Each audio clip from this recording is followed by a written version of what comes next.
سرنوشت من خیلی جالبه، چون مادرم از قتل عام مهرآباد بدن، پدر من از زندان‌های استالین فرار کرده. سرنوشت من این بود که اینجا بیام.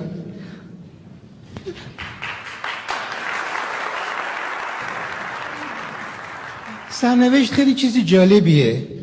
سرنوشت من بود که تو این سرزمین، تو اینجا زندگی متولد بشم، ولی خب این سرزمین جای آمریکا نبود، انگلستان نبود، ایران بود.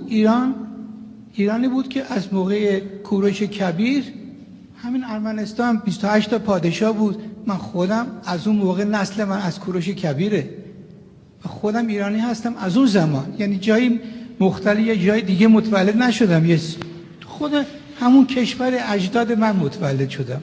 منتها خب در طول تاریخ اینا سرحدهاشون عوض کردن و من بازگشتم به این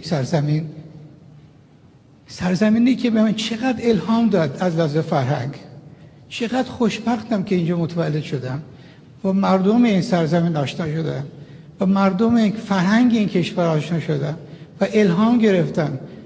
و هر جای دنیا که میرم، اینم تملق نیست که میگم، هر جایی که دنیا میرم اصلا دلم تنگ میشه برای مملکتم، دلم تنگ میشه برای این کشورم. و اواخر وقتی آمریکا بودم، تو خیابون لس آنجلس دارم میرفتم، خودم به خودم گفتم لوریس اینجا چی کار داری تو اصلا؟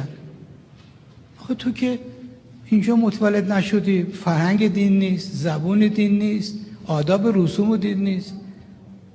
من تو بروجرد متولد شدم، یه لور هستم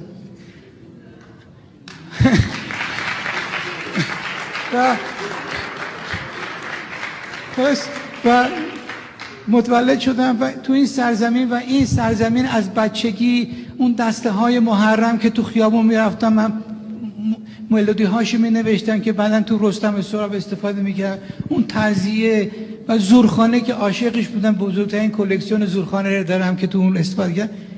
تو این فرهنگ واقعا من بزرگ شدم و تو این فرهنگ میخوام بمونم، زندگی کنم و همینجا هم بمیرم، ولی جای دیگه ندارم. واقعا احساس کردم این بار که تو آمریکا بودم، خارج بودم، بی خود میرم جای اونجا. وقتی میرفتم تو خیابون راه میرفتم میگم واقعا اینجا فرهنگ من نیست. خیلی قشنگه، رستوران قشنگه، ولی جای من نیست.